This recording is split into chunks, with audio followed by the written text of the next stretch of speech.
আমি ভারতের সার্বভৌমত্ব অখণ্ডতা রক্ষা করিব। পশ্চিমবঙ্গ রাজ্যের মুখ্যমন্ত্রী রূপে আমার কর্তব্য সমূহ নিষ্ঠাপূর্বক এবং বিবেকসম্মতভাবে নির্বাহ করিব এবং ভয় বা পক্ষপাত, রীতি বা বিদ্বেষ রহিত হইয়া সকল শ্রেণীর জনগণের প্রতি সংবিধান ও বিধি অনুসারে ন্যায় আচরণ করিব। আমি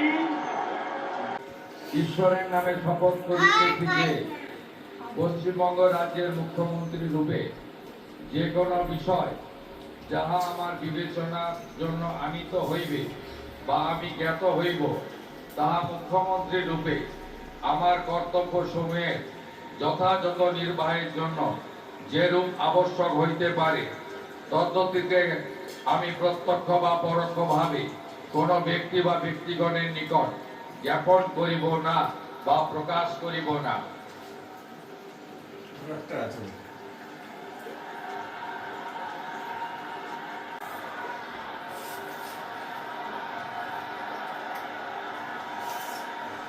সই করছে মুখ্যমন্ত্রী পদে নাকি?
যোগী যোগী সব পড়ে যাচ্ছে রে।